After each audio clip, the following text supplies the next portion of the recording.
There is a moment before the first tool is raised when a builder looks at raw land and sees what isn't there yet. That moment is everything.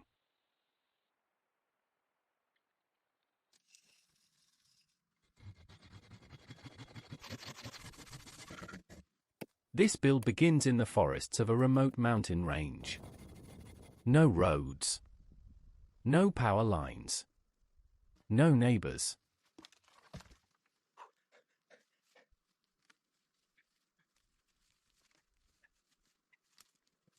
The plan is simple and ancient: fell trees, shape them, stack them, and create shelter. Nothing more. Nothing less.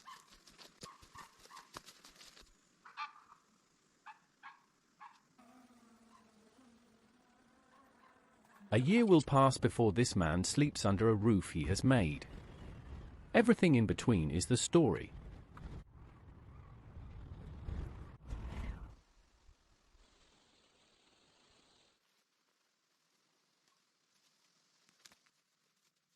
Choosing the right trees is the first real skill. Straight grain, no large knots, minimal taper. Each tree is a structural decision.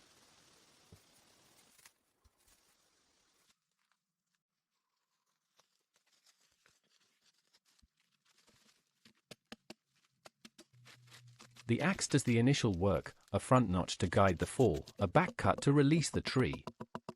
Done right, a large tree falls exactly where you want it.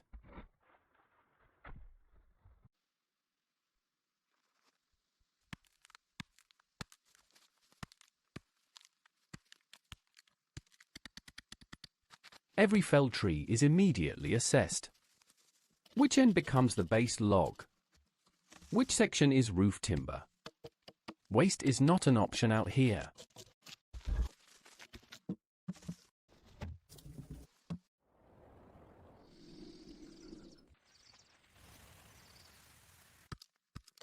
Bark is stripped while the wood is still green and soft. A draw knife peels it in long curling ribbons, exposing clean pale heartwood underneath.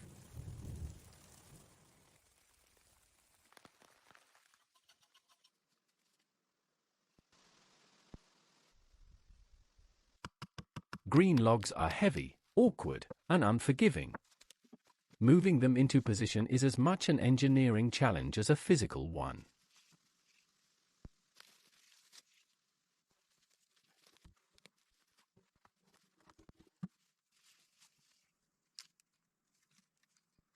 The foundation is entirely stone, selected, moved, and leveled by hand.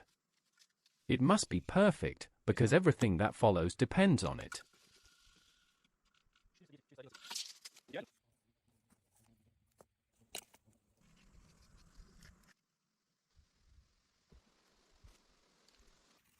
Each cornerstone is set first, then checked across diagonals. A cabin that is square at the foundation stays square in the walls.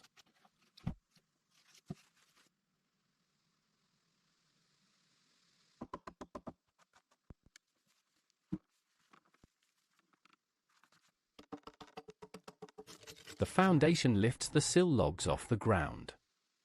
Without this gap, moisture wicks up into the wood and the cabin rots from the base within years.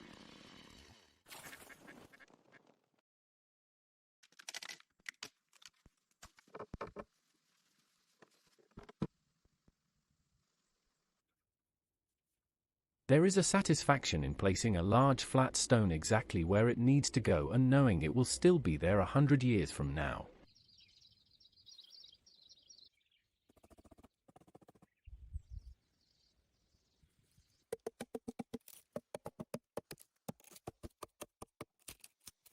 The first sill logs go down, the longest, straightest, and strongest in the stack. These carry everything above them for the life of the building.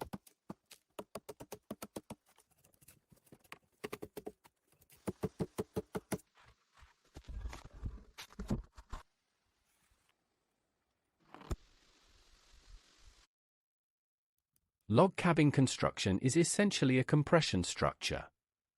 The walls press down on themselves. The weight is the strength.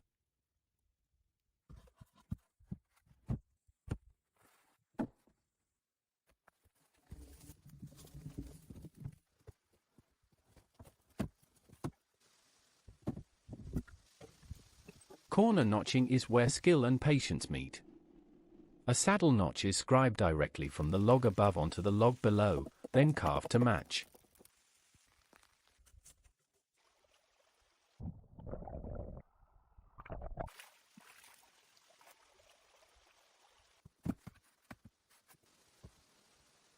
The scribe, or a simple compass-like tool, traces the exact profile of the upper log. The lower log is then shaped to receive it perfectly.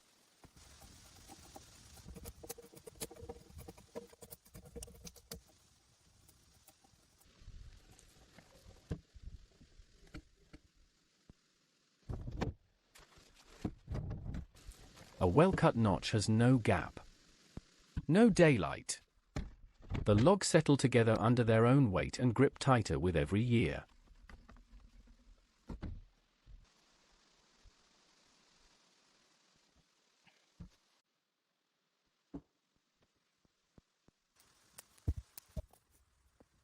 Each new course is rolled into position and notched. The process is repetitive, but repetition in craft is not boredom, it is accumulation of precision.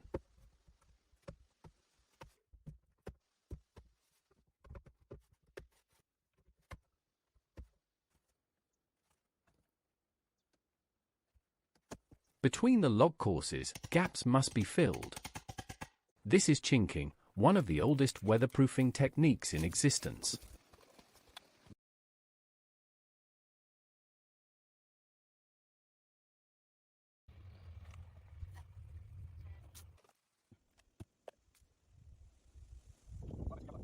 The material is gathered from the surrounding landscape, dry forest moss, packed tightly into every gap, then sealed over with clay mixed on site.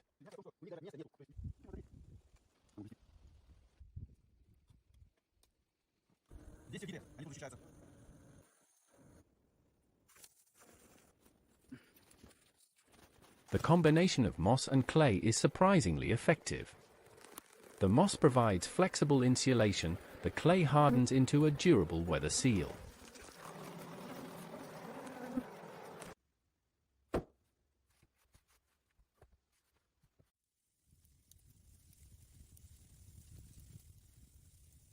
You can tell the quality of a log cabin by the tightness of its chinking. Sloppy chinking means a cold, drafty winter. This builder does not do sloppy.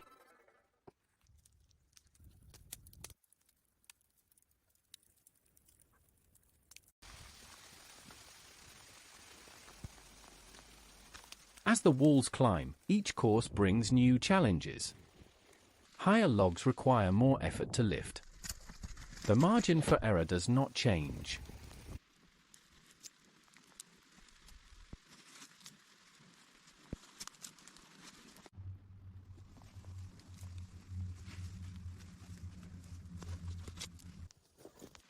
The door opening is cut through the wall once it reaches the correct height. Vertical buck logs are fitted either side to carry the load across the gap.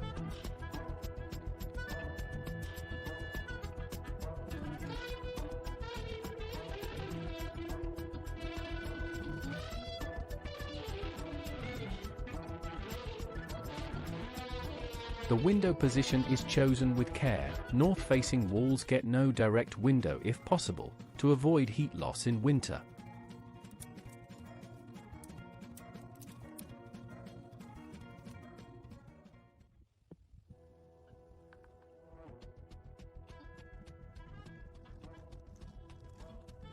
Window bucks follow the same principle as the door, structural timber framing the opening, transferring load around the gap rather than through it.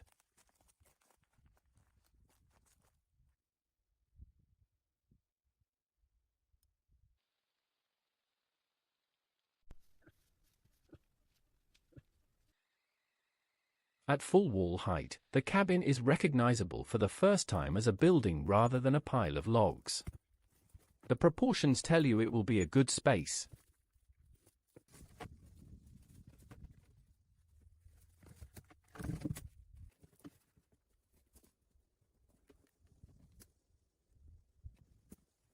The gable ends rise above the wall plates, triangular log sections stacked to form the sloping peaks that will carry the roof ridge.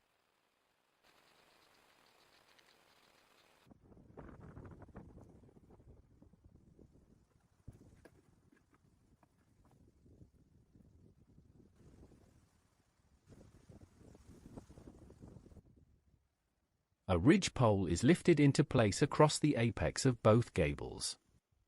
On a building this size, that requires either a very long ladder or a very clever system of ropes and levers.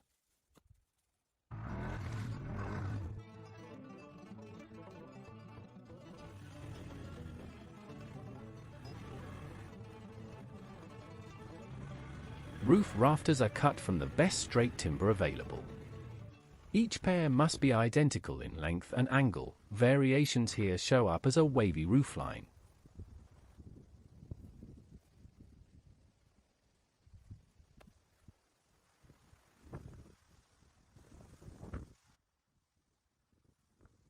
The rafters are raised in pairs, pegged at the ridge, and notched to sit on the wall plate. Watching the roof skeleton emerge is one of the great moments of any build.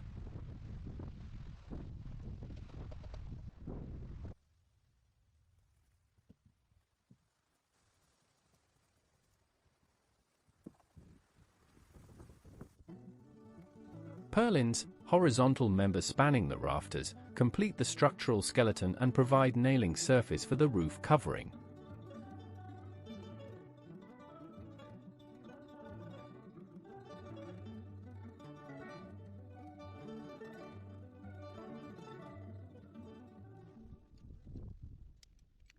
Roof shingles for a traditional build like this are riven, split along the grain, rather than sawn.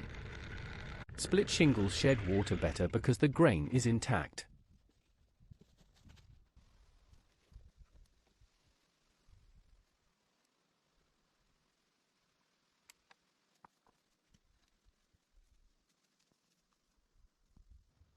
A froe and mallet do the splitting. The froe blade is set across the end grain and driven in, allowing the wood to split along its natural lines.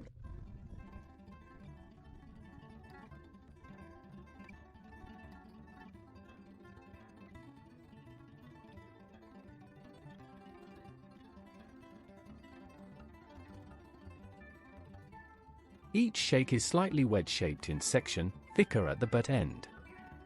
Laid in overlapping courses, they create a natural run for water off the roof.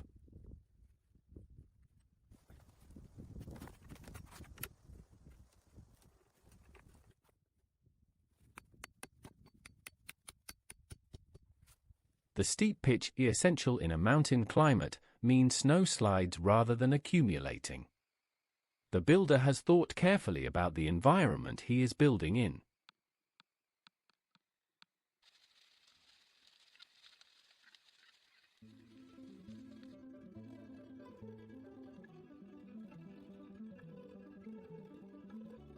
The ridge cap is the final roofing element, shaped timbers that seal the apex and prevent water entry at the most vulnerable point of the roof.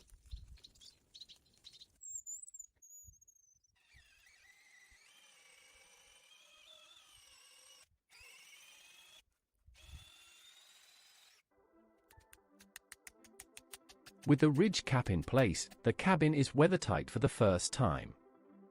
Rain can fall now without damage. That is a profound threshold to cross.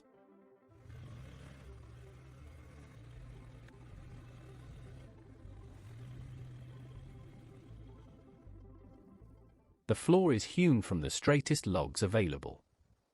Each log is split along its length and the flat face worked smooth with an adze and hand plane.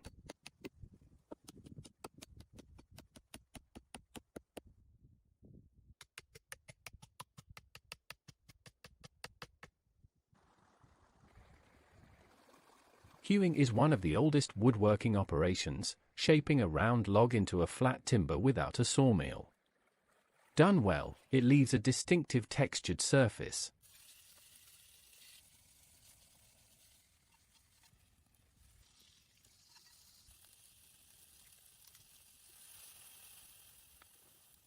The floorboards are laid tight across the joists and fixed with wooden pegs.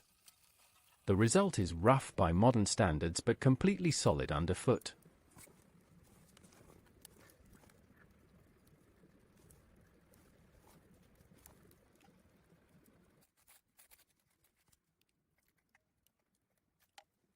The door is built from planks edge-jointed and held together with two heavy cross battens on the back. No glue. No metal fasteners. Just wood and geometry.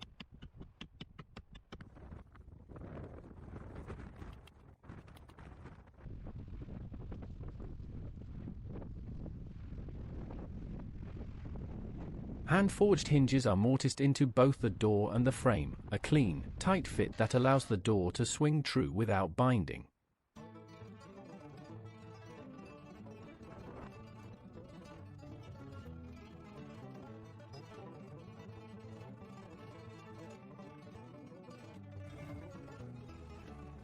A wooden latch bar on the inside completes the door hardware. Traditional, functional, and repairable with tools already on site.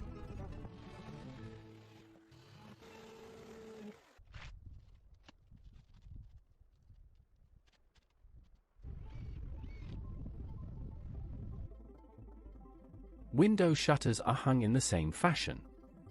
For now they provide security and draft exclusion, glazing comes later if at all.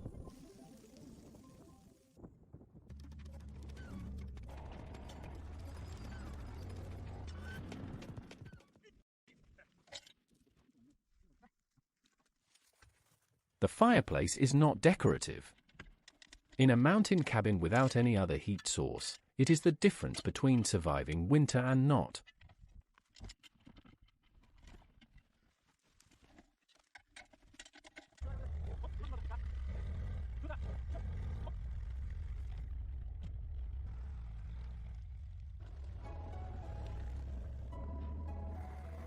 Stone selection for the firebox is careful, dense, non-porous stone that can absorb and radiate heat without spalling when it gets hot.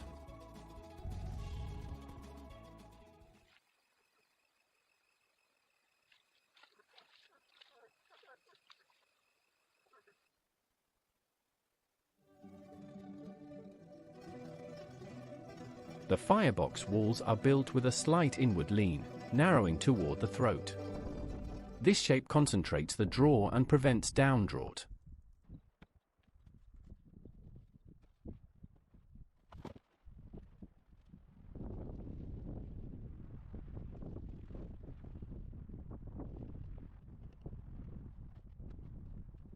Clay mortar, mixed from local material, bonds the stones and seals the joints against smoke penetration into the room.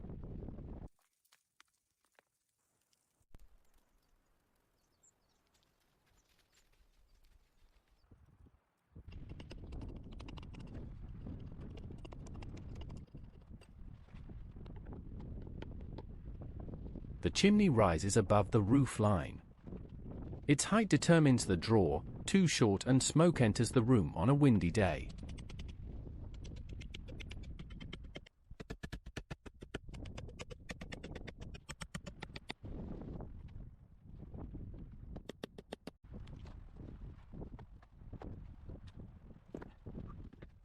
The first fire is lit carefully, a slow, small burn to dry the clay mortar gradually before it faces full operating temperatures.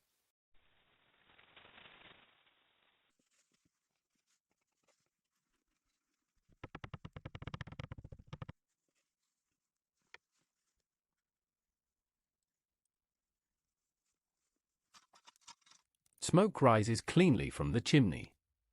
The draw is good. The builder allows himself a moment of quiet satisfaction.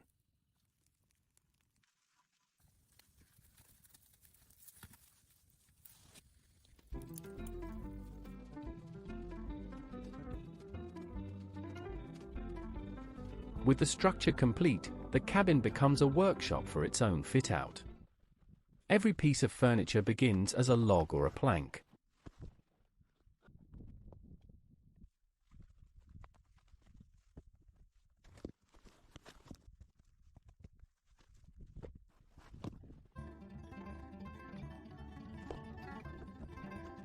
Shelving is cut from clear-grain timber and supported on wooden brackets mortised into the wall logs. Simple, strong, and perfectly scaled to the space.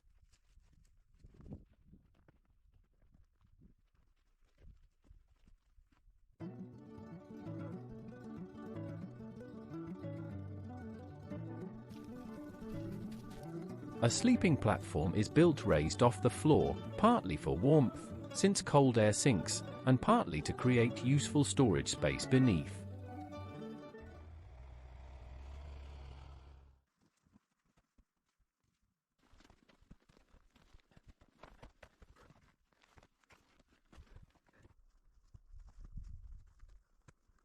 A workbench follows, a thick slab top on heavy legs, with a simple wooden vise for holding work. This bench will build everything that comes after it.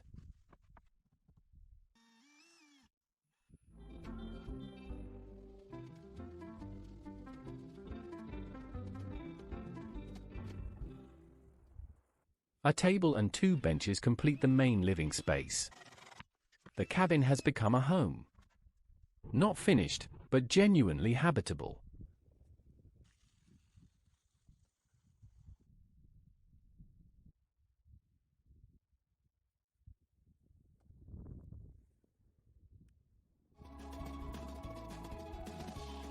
Outside, a covered entrance porch is framed out. The overhang keeps rain off the doorstep and gives a place to leave wet boots and tools.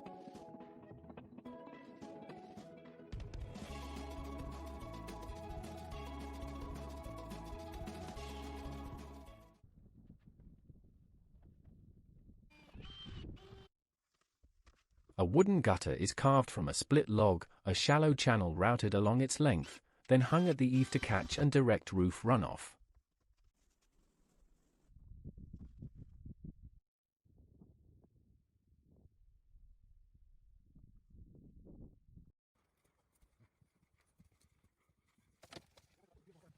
Stone steps are set at the door, carefully leveled. The entrance now feels considered and deliberate rather than improvised.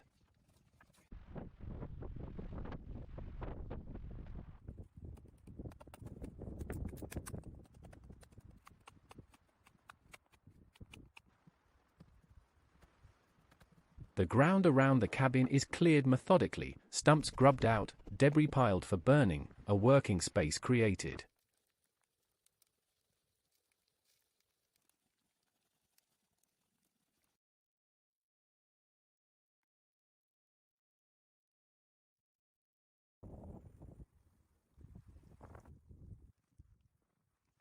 A small storage outbuilding goes up alongside the cabin using the same techniques at a smaller scale. Speed comes with practice.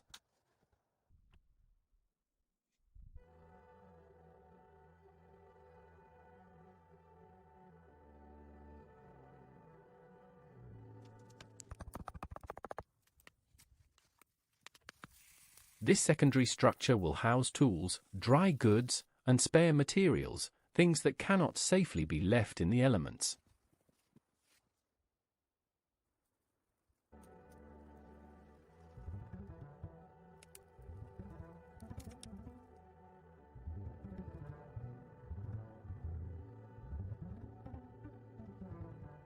A root cellar is excavated into the hillside, a naturally cool, stable temperature space for storing vegetables, preserved foods, and winter provisions.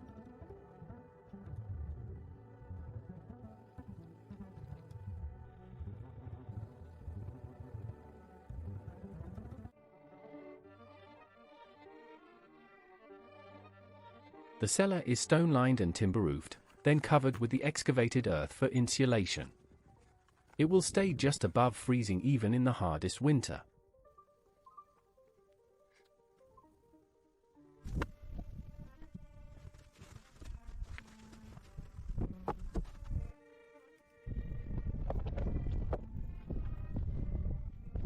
Water is sourced from a mountain stream. A simple wooden channel, a split log with a routed channel, directs flow closer to the cabin.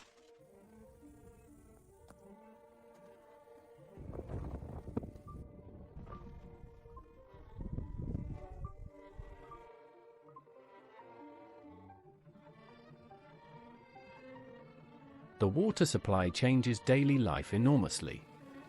Every liter no longer has to be carried by hand from the stream bank.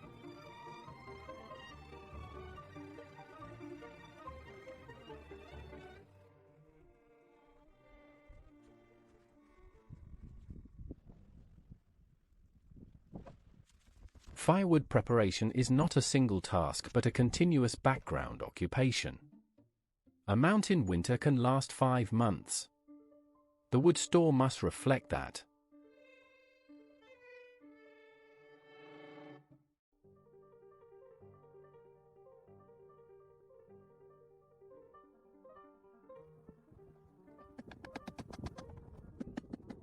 Splitting technique matters. A splitting maul swung at the right point on a round drives through cleanly. Swung at a knot, it bounces back.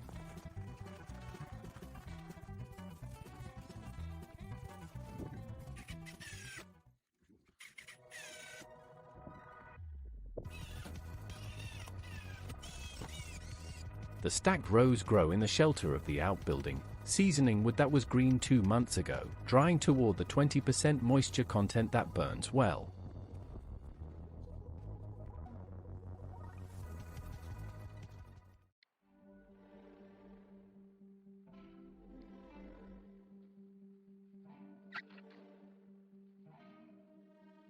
The physical labor of firewood preparation is both exhausting and oddly satisfying. The pile growing before your eyes is winter security made visible.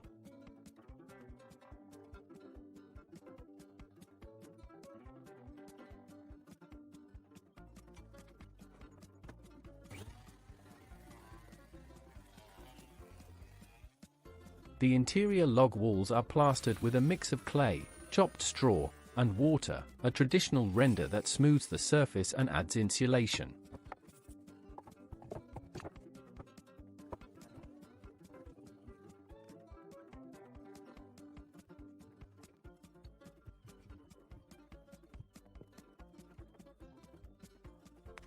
Mixed by hand or foot until it reaches a smooth, sticky consistency, the plaster is applied with a flat board and smoothed before it sets.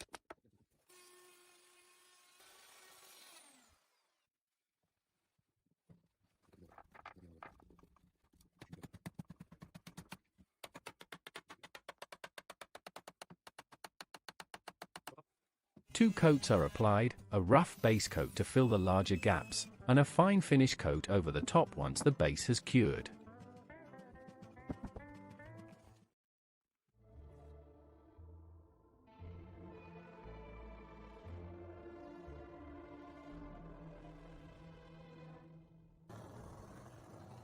The effect is transformative. The rough log interior becomes a warm, light-colored room that feels genuinely livable.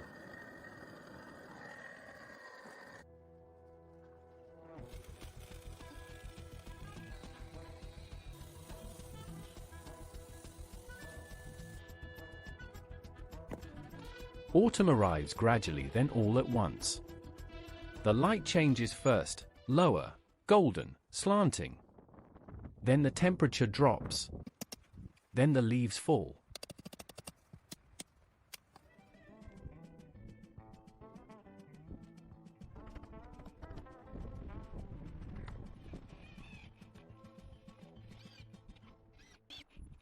A builder working in the mountains against a seasonal deadline has a very different relationship with time than one working in a city.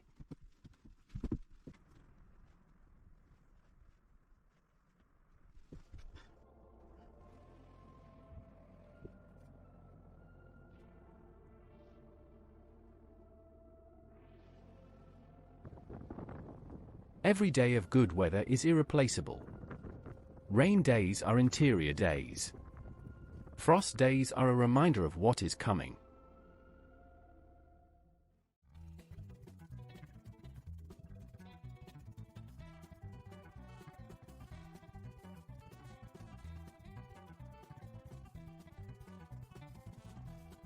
The final chinking and plastering is completed before the first hard frost.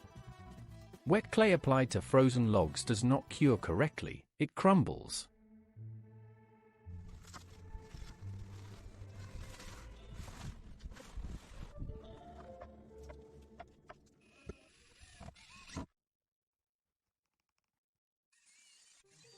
The tool inventory for this build would fit in a single large bag. Axe, adze, draw knife, chisel, mallet, saw, hand plane, scribe, level, square,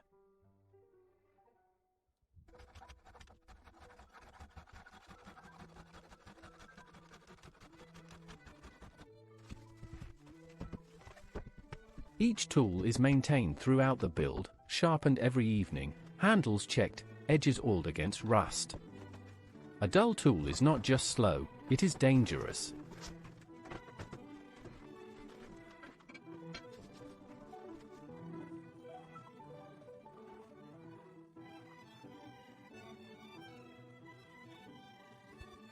There is a craft to tool sharpening that is separate from and as important as the craft of using the tool. This builder understands both.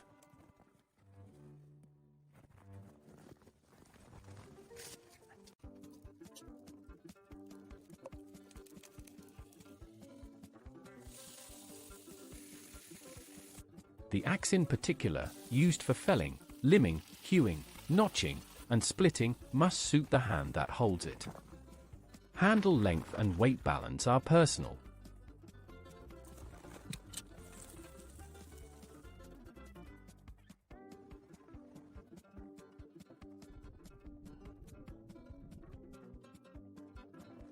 With winter truly here, the final details are completed indoors, smoothing the floor, fitting the final shelves, adjusting the door hang.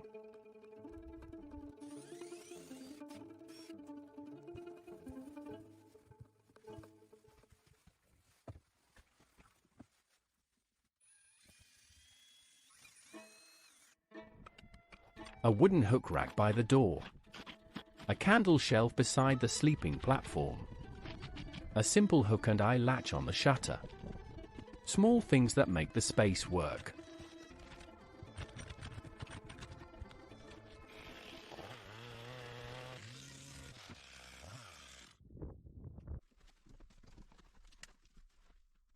Oil lamps and candles are the only artificial light.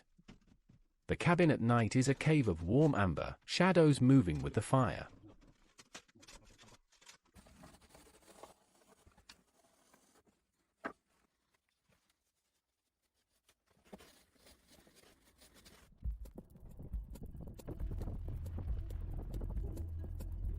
The fireplace becomes the center of cabin life, cooking, warmth, light, and a focal point for thought and rest at the end of a long day.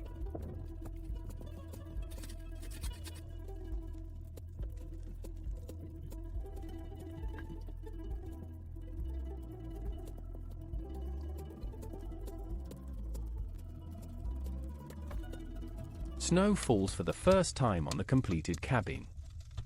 The white blanket softens every edge, the woodpile, the roof, the stone steps.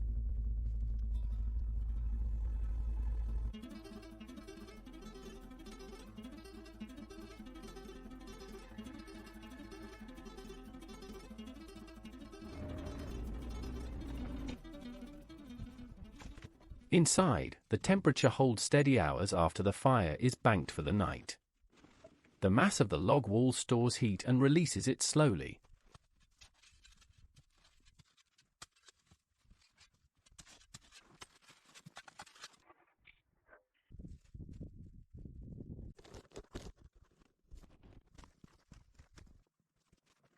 This thermal mass effect was understood by builders long before anyone had a word for it. They simply knew thick walls kept the cold out.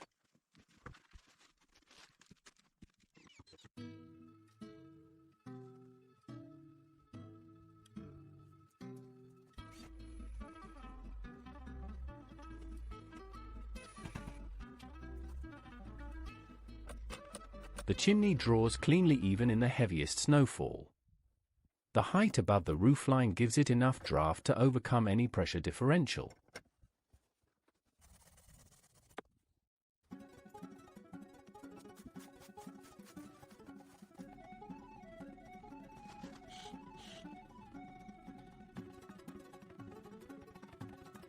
The forest around the cabin is not empty. Deer pass through the clearing, their tracks overlapping in fresh snow. A fox investigates the wood store.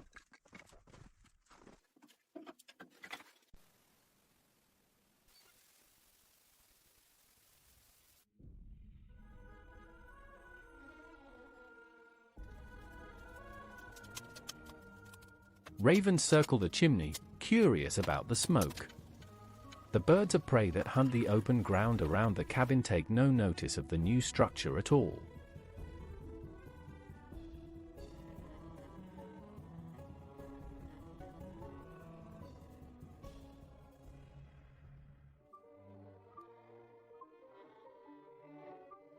To live in a place is to become part of its ecology, observed, assessed, and eventually accepted by the creatures already there.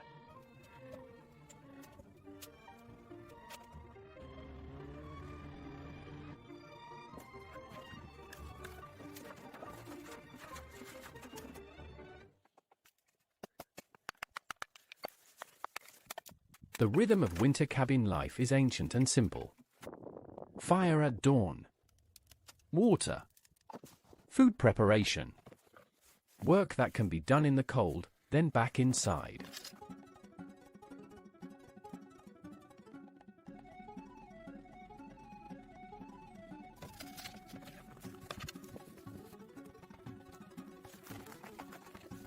Maintenance is constant. The woodpile must be restocked before it drops to a week's supply. The water channel must be kept free of ice.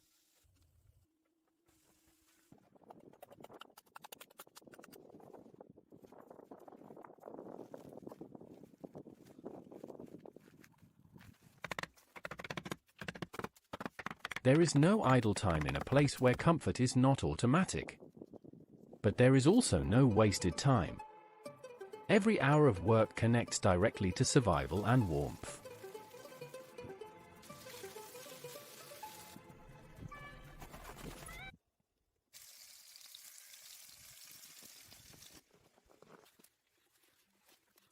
This is not hardship in the modern sense, it is a different economy of effort, where the relationship between action and outcome is perfectly clear.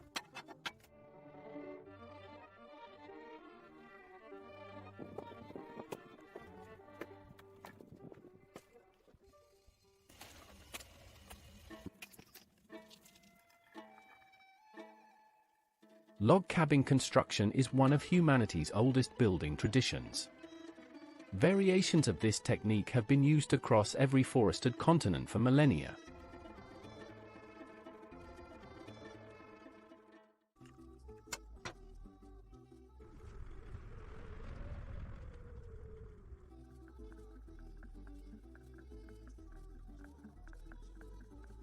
What keeps it relevant is not nostalgia but practicality. Where trees grow, a cabin can be built by one person with hand tools in a single season.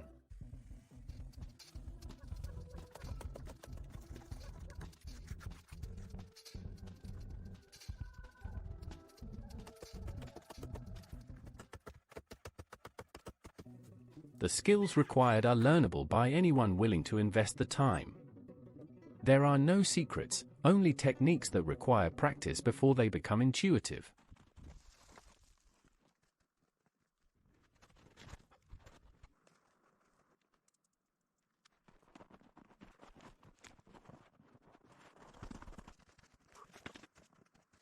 What has nearly been lost is not the knowledge itself but the culture of transmission, the willingness to spend years learning something that takes years to learn.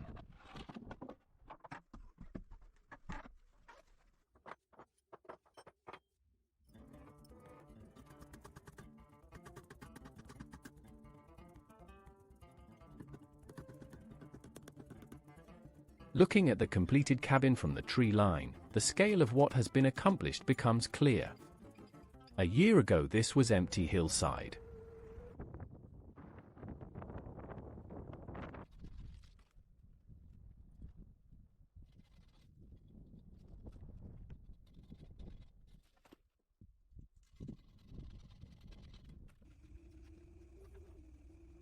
Every log was selected from this forest, shaped on this ground, and placed in these walls by the same two hands that are now holding a cup of tea in front of the fire.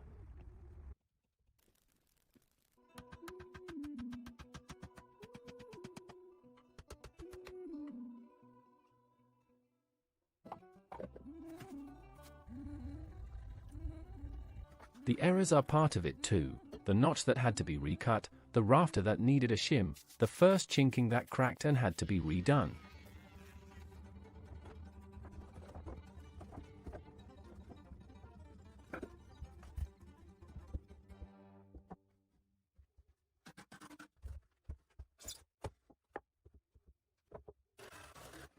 A building that has been corrected as it went up is often stronger than one built perfectly first time, because the corrections are structural understanding made physical.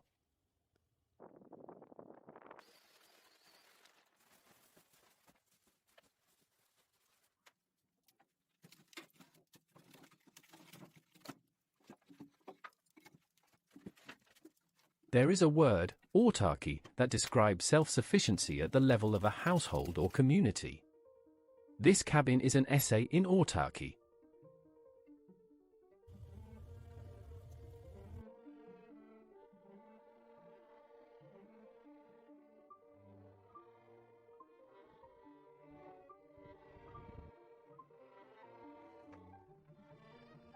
The building materials came from within walking distance. The labor came from one person. The tools are simple enough to be made and repaired on site.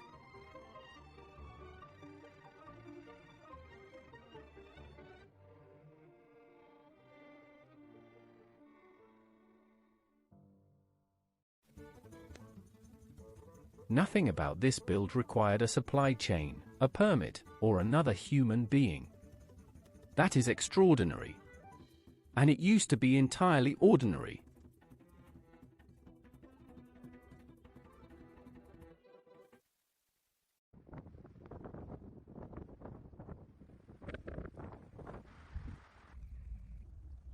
The channel name A Living Wilderness is apartment. This is not a performance of living in the wild. It is simply living in the wild.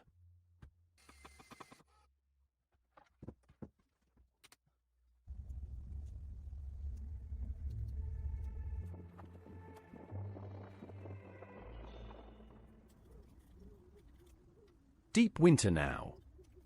The snow has settled 2 feet on the roof and shows no sign of going anywhere. The steep pitch holds, nothing slips or sags.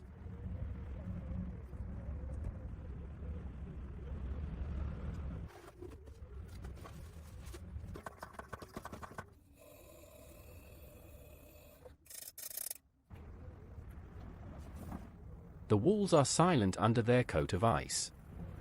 Inside, the fire has been burning for 3 months and the walls have absorbed 10,000 hours of warmth.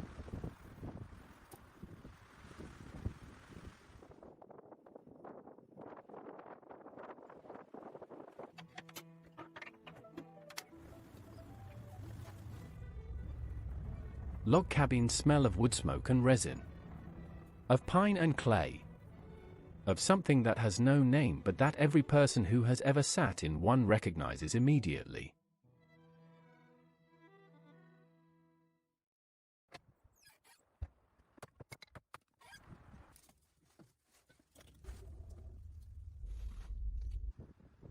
Buildings that are maintained carefully can outlast the people who built them by centuries. Log structures from the 12th century still stand in Scandinavia.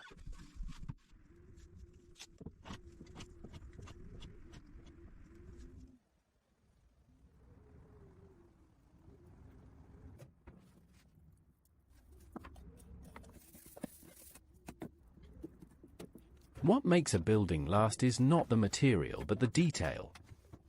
Water kept out. Wood kept dry. Joints kept tight. Simple principles, demanding practice.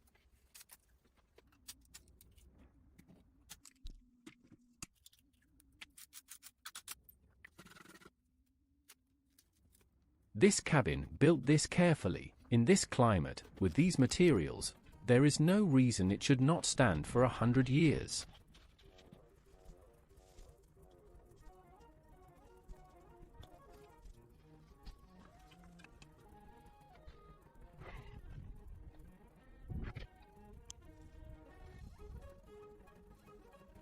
The trees it was built from took 80 or 100 years to grow. That time is now stored in the walls. The cabin carries it forward.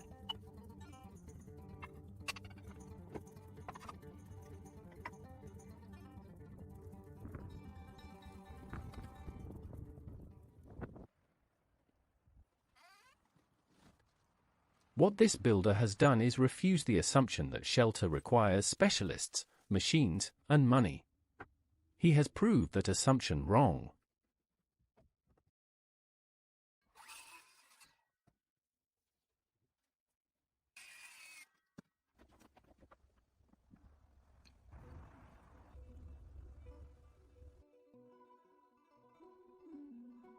The knowledge is old. The tools are simple. The time required is a year of focused, skilled, physical work. That is the true cost of a cabin.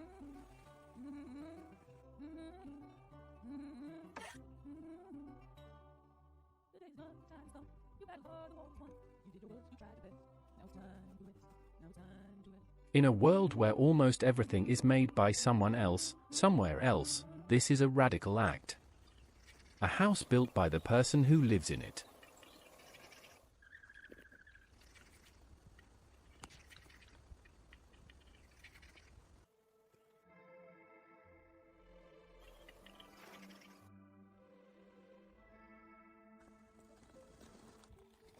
And yet it is only radical because we have forgotten that it was once normal.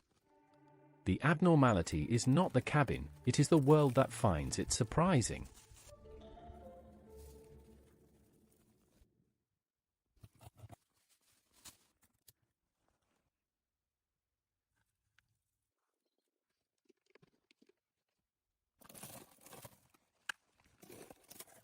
Spring is coming. The snowpack retreats up the mountain. The first flowers appear in the clearing. A year has turned.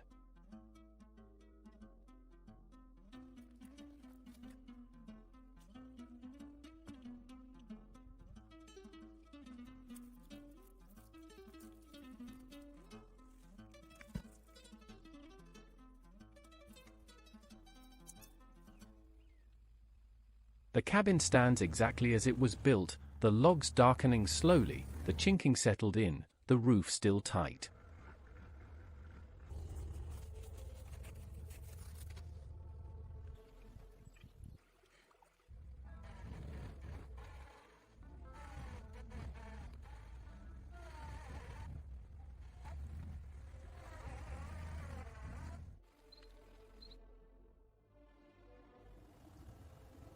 A walk around the exterior reveals small things to attend to in the season ahead.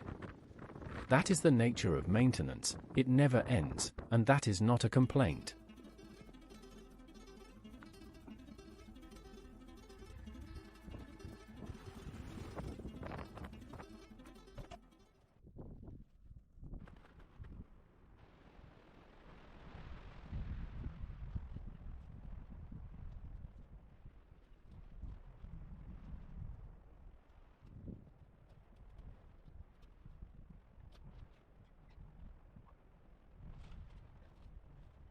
Inside, the fire is laid but unlit. The morning is warm enough without it. That too is seasonal knowledge, reading the air and acting accordingly.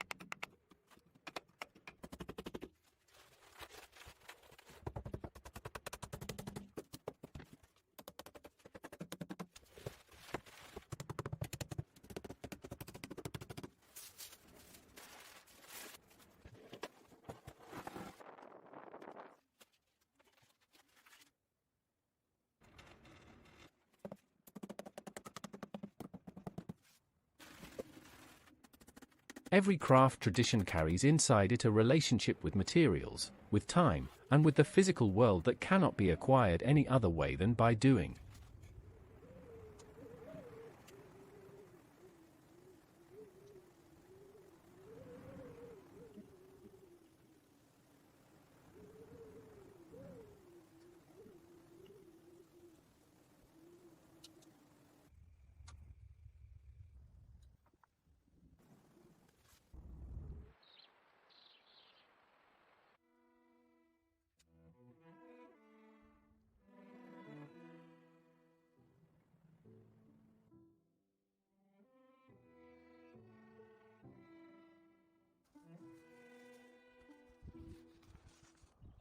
This build has been a year of doing, of failing and correcting, of learning what the wood will and will not do, and working within those limits.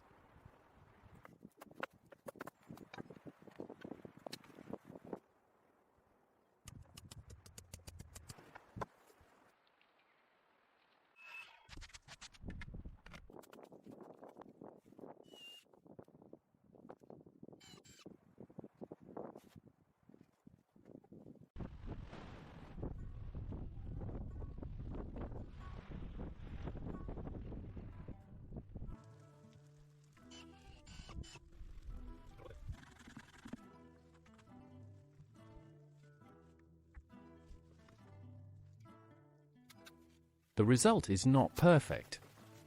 It was not meant to be. It was meant to be strong, warm, and made, and it is all three.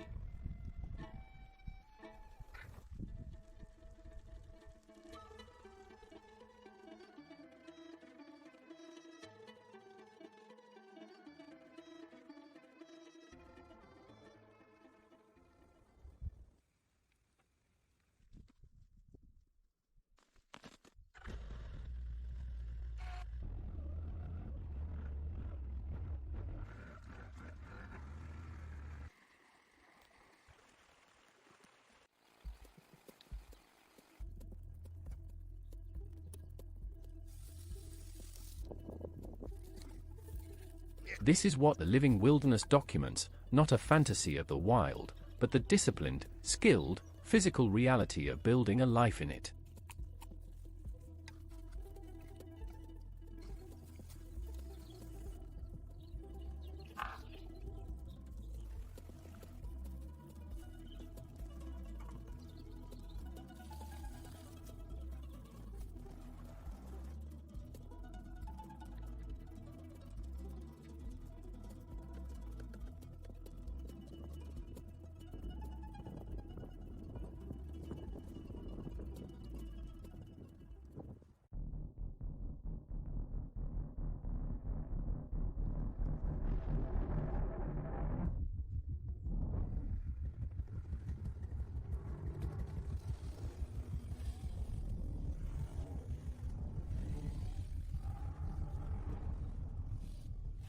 The mountains do not care about the cabin. The forest will reclaim the clearing eventually. But for now, for this season and many seasons to come, there is a home here.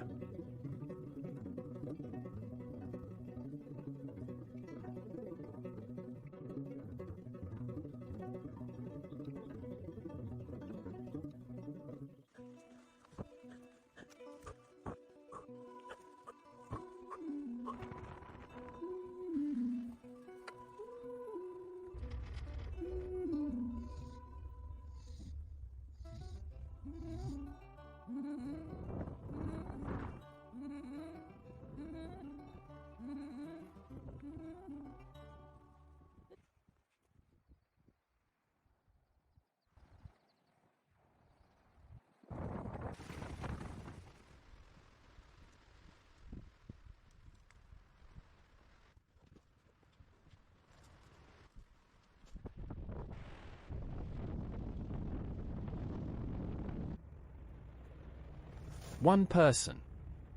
1 year. One set of tools. One forest. One home. From scratch, entirely by hand, in the mountains.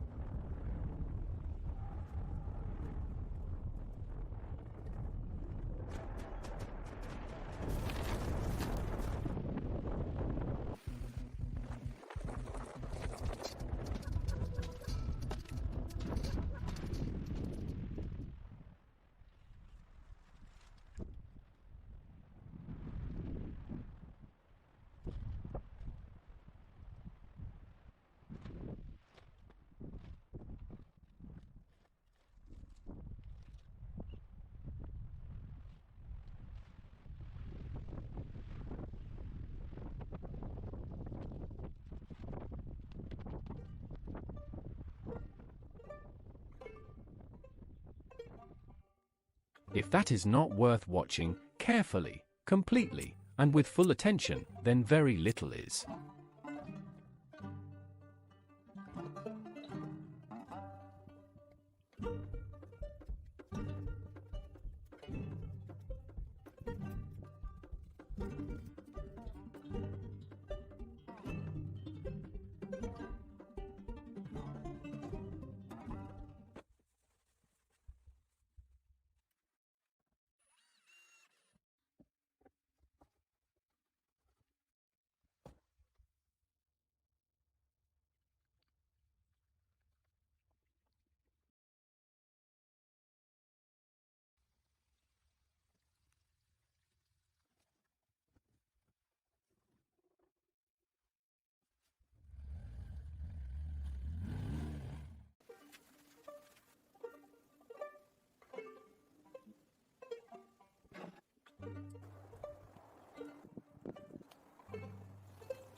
Thank you for watching this extraordinary piece of craft.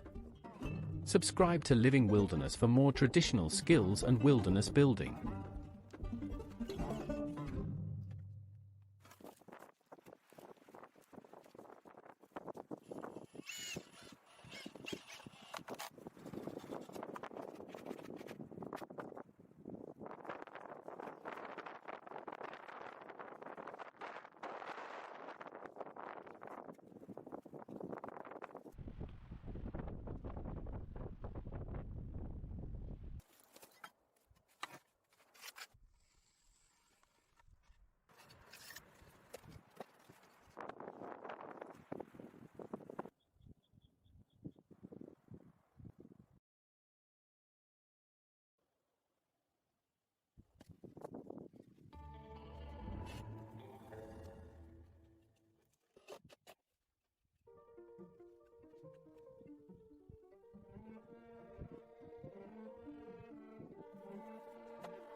The cabin waits quietly in the forest, doing what it was built to do, keeping the cold out and the warmth in, one fire at a time.